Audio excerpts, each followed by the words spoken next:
O artigo 19 pode dizer que vocês ajudaram nesse artigo 19 na concepção dele. Também. Certo. De alguma forma, sim. Certo. E aí, então, vocês defendem que ele não é inconstitucional, é isso? Isso. Mas que ele carece de atualizações. Mas que essas atualizações têm que ser feitas no Congresso por uma nova lei e não pelo STF. Então... E aí o mais importante, que é, como o STF dificilmente vai só votar pela constitucionalidade, né? O debate que a gente traz é, reconhecendo as mudanças na internet desde o início dos anos 2010, que o STF reconheça essa constitucionalidade numa interpretação olhando para o resto da Constituição. Isso significa, por exemplo, entender que as plataformas têm sim alguma responsabilidade, por exemplo, por conteúdos monetizados, por anúncios, né? Mas que, mais do que isso, não cabe ao STF definir se as plataformas têm que retirar o conteúdo X ou Y, ou conteúdo ilegal ou não, e é por isso que o STF tem que ter muito cuidado na sua decisão e quem tem que fazer isso é o Congresso. Pois então, deixa eu te perguntar, aí eu vou te fazer uma provocação como alguém que trabalhou 8 anos em Brasília, vi esse debate assim acontecer de uma forma bem distorcida, né? O 2630, ano passado, o presidente Arthur Lira colocou praticamente enterrou o projeto. Exatamente. O fato é que a gente tem um vácuo de legislação sobre isso, porque de 2010 para cá e 2014 para cá, o que se viu foi, a gente teve aqui em São Paulo, inclusive, uma eleição muito marcada por essa questão de disseminar notícia falsa, né, o conteúdo de um determinado candidato que, por mais que o Tribunal Regional aqui determinasse que ele fosse suspenso, ele ia e automaticamente o conteúdo já estava em outra plataforma, né? Então, assim, a minha dúvida é, enquanto o Congresso não está demonstrando nenhum movimento para fazer isso, e bem pelo contrário, com uma pressão da bancada conservadora. A gente teve agora a conclusão de uma investigação da Polícia Federal que confirma que foi através da rede social que se planejou uma ação que acabou com a depredação da sede dos 3 poderes. Então, como é que a gente fica nesse meio, enquanto não tem uma ação do Congresso? Porque não me parece que isso vai acontecer nos próximos 2 anos, por exemplo.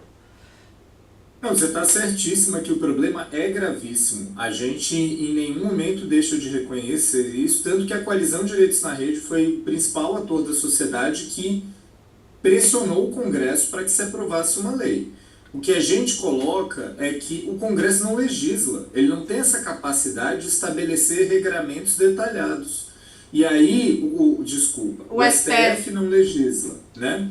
Então o STF não tem uma capacidade de estabelecer uma lei que vai colocar quais são as situações, que vai colocar os detalhes, que vai atribuir quais são as responsabilidades aos organismos reguladores, né? Então, uma coisa importante, né? Criou-se um entendimento equivocado de que o artigo 19 impede as plataformas de fazerem algo. Não é verdade. As plataformas podem fazer tanto que elas fazem, em teoria, né? Em teoria, elas têm uma série de regras internas, tem diretrizes da comunidade, o TSE está aí fazendo acordo com as plataformas a cada eleição. Mas isso é extremamente insuficiente.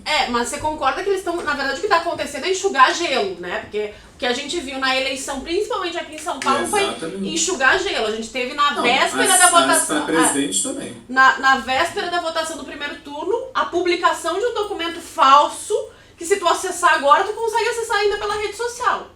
Né? Sim. Então, gravíssimo, as plataformas não fazem nada, embora elas pudessem fazer. Por exemplo, você que é jornalista, você sabe que informação falsa já é um ilícito eleitoral. Não precisa ter lei nova para isso. Está lá no Código Eleitoral. Informação sabidamente verídica. O TSE faz o suficiente? Não faz o suficiente. Também fica enxugando gelo. Mas é que na plataforma de rede social ninguém se responde. Aí é o meu ponto. Eu, como jornalista, a minha empresa como jornalista, se eu publicar uma informação que for falsa, tu tem o CNPJ da minha empresa, tu tem o meu CPF, tu tem o meu registro profissional. A questão é, na rede social, quando a plataforma diz que ela não, como não tem nada que obrigue ela diz, não, isso aí não tem a ver comigo. Tem a ver com quem publicou, então você responsabiliza quem publicou. Quando eles não retiram. Qual é o equilíbrio? Exato. Porque assim, a plataforma também. Sabe o que a plataforma vai fazer? Esse é o debate que foi o debate do Marco Civil da Internet. Por que o artigo 19 foi feito da maneira como ele foi feito? Que antes do Marco Civil da Internet, as plataformas retiravam conteúdo de rodão. Porque como não tinha segurança jurídica, qualquer um, é que você tá, óbvio que a gente quando olha os meios de comunicação e essa comparação, a gente fala, essa comparação, né, é um problema aqui, mas se você olha a estratégia de quem é um detentor de direito autoral, e aí não são só os meios de comunicação, né? Qualquer um que tem um conteúdo de direito autoral protegido vai chegar na plataforma e vai falar, se você não retirar, eu vou meter um processo em você. Qual que era a reação das plataformas e ainda é? Na dúvida, eu vou retirar. E aí, elas usam sistemas automatizados. Então, elas vão privilegiar uma retirada no atacado de conteúdo para evitar serem responsabilizadas. Isso significa que elas não devem ser responsabilizadas? Não. Agora, a gente precisa discutir na lei quais são as situações em que elas têm que ser responsabilizadas. Uma hipótese era a hipótese relacionada a quando as plataformas ganham dinheiro. Uma outra hipótese era aquilo que foi chamado de dever de cuidado. Então você cria uma série de obrigações preventivas para a plataforma. Então a plataforma tem que evitar a existência de conteúdo ilegal, etc. e tal. Tinha um mecanismo que era protocolo de crise. Os exemplos que você citou, golpe de Estado. Tem uma tentativa de golpe de Estado. Você tem um protocolo de crise, a plataforma tem que tomar medidas. Se ela não toma, ela é responsabilizada. Agora, o que a gente pontua é, o Supremo não vai conseguir dar a resposta para o problema que é necessária. Só o Congresso vai conseguir fazer isso. Então, se o Supremo for reconhecer que nós temos mudança em relação àquele cenário, né? Primeiro, de novo, não é papel do Supremo ajustar leis. O Supremo é uma casa de controle de constitucionalidade. Então o debate tem que ser qual é a violação da Constituição.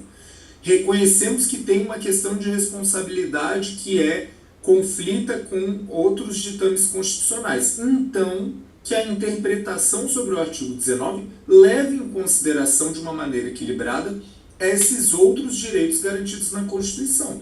Garantidos a crianças e adolescentes, garantidos a consumidores, garantidos à dignidade humana como um todo. Mas o Supremo não vai resolver isso.